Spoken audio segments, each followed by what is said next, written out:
This is Sari and Nivy from URI, United Religions Initiative, the world's largest network of interfaith peacebuilders. And we just finished a 10-day tour, well, it'll be 10 days tomorrow when we leave, of visiting our grassroots partners across the Northeast. I am the regional coordinator for URI in North America. And I'm the regional coordinator for URI Australia, New Zealand and Pacific. And we're doing a staff exchange as part of this trip, which was really fun. But we want to tell you about the people that we met. Keep in mind while you're watching this that URI is a network, and so if you're interested in hearing more about what any of these folks are doing, check out the links below.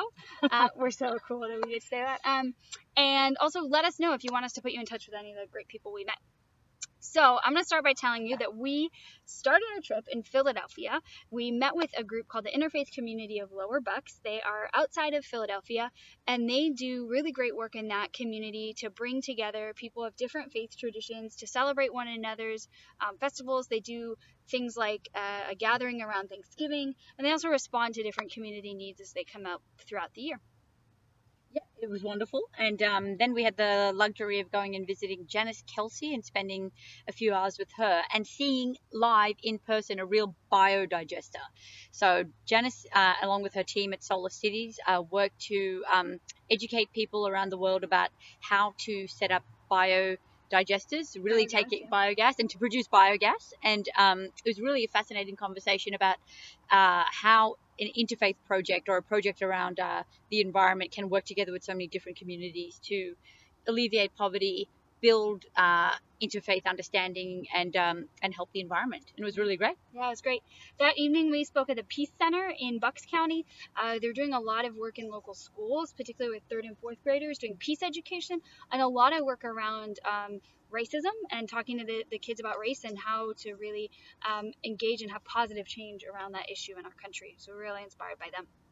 Great. And where do we go next, Sarah? Into the city of Philadelphia. Right. Now, this is very interesting. We met with the Interfaith Centre of Greater Philadelphia.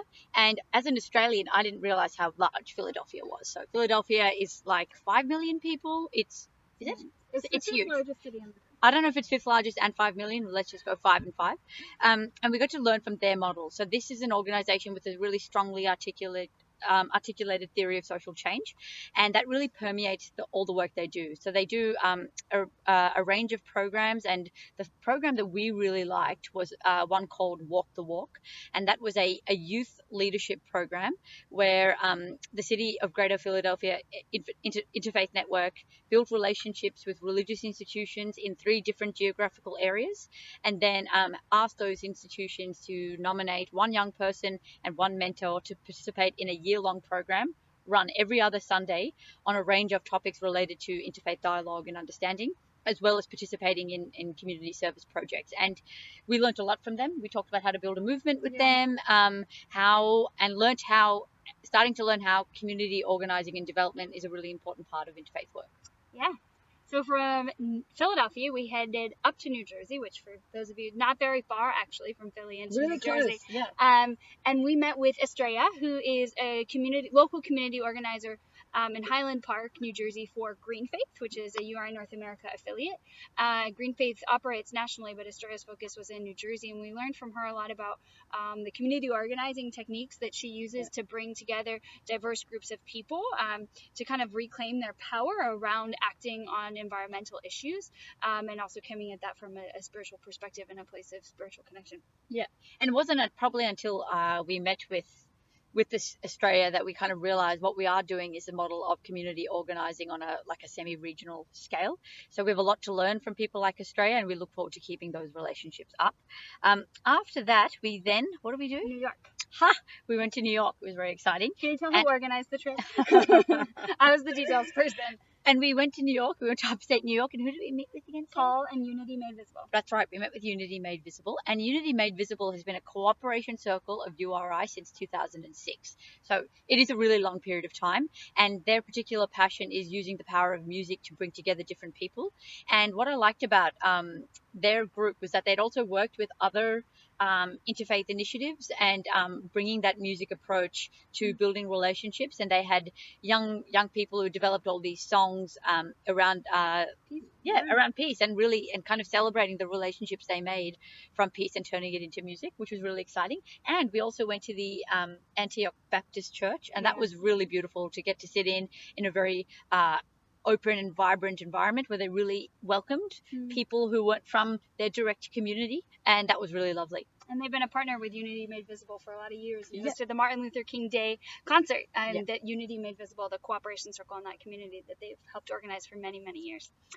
So from there, we took the train into New York City the next day and met with folks at the Interfaith Center of New York. We were so impressed with and inspired by some of the work that they've been doing. They've built up really strong relationships with immigrant faith communities by really using a, pounding the pavement approach of getting to know communities and encouraging civic leadership, not just among immigrant faith communities, but among all faith communities, and really providing folks the tools and the training and the time and space for reflection on what it means to be engaged in the civic life of New York City and how that interfaces with interfaith work and with being a religious leader. So we're really inspired by the work that they were doing.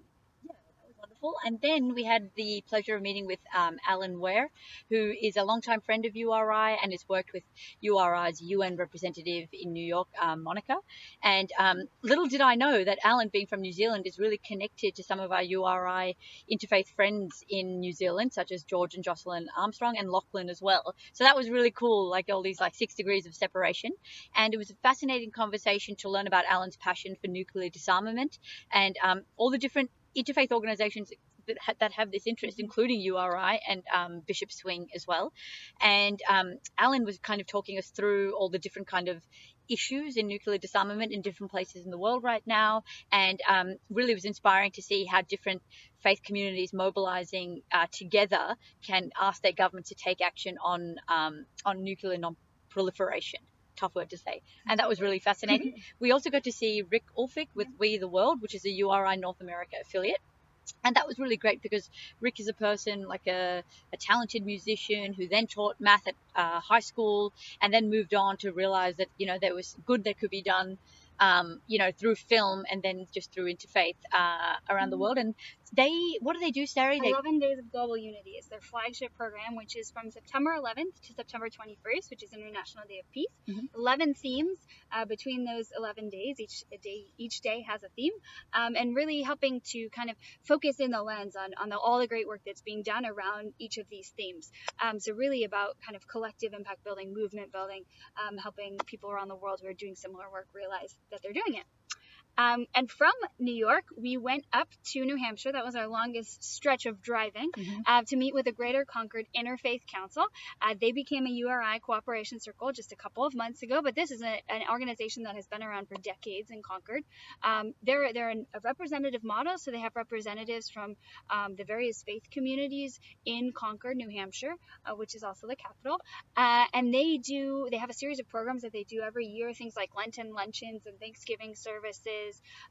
And then they've also kind of done some programs around International Day of Peace. They have a member, Rick Yeames, shout out to him, who hosted us for the day, who's really passionate about International Day of Peace and has a really cool model he's also a pizza shop owner, for how cooperation circles in their local community can use the International Day of Peace and partnering with local pizza shops to raise money for grassroots peace building and international peace building. So it's really cool. We'll put a link to that in the below section thing.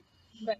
And the last group we met with was Kenneth Barnes from Kids for Peace. And Kids for Peace is an international organization that strives to build understanding amongst young people in Israel, Palestine, as well as here in the United States. And they have a chapter model. So Kenneth Barnes is on the board of the Northeast chapter. Hampshire, Vermont, yeah. That's right. And it was really fascinating to learn about his experiences going over to Israel and Palestine and being part of deep listening and dialogue circles to learn about the different perspectives that are around a conflict. And it was really interesting because he was very fascinated to hear about URI and look at our partners and cooperation circles over there in the Middle East. And Kids for Peace also run a local camp here in New Hampshire with with Jewish, Christian, and Muslim young people, and that's something that they're continuing to pilot. So it's really great that they actually run things over here in the United States as well as over in the Middle East, which is pretty unique from what we've heard thus far. Yeah, and Kids for Peace is also a URI cooperation circle in the multi-region that joined just a few months ago as well. So that's who we visited. That is not everything we learned. We already have like 6 pages of notes talking about what we learned, so that would be way too long of a video. But thanks for listening to our journey. And if you, like we said, if you want to connect with any of these organizations, or you're inspired by what they do, or you want to connect to URI, please shoot either of us an email. Bye-bye. Bye.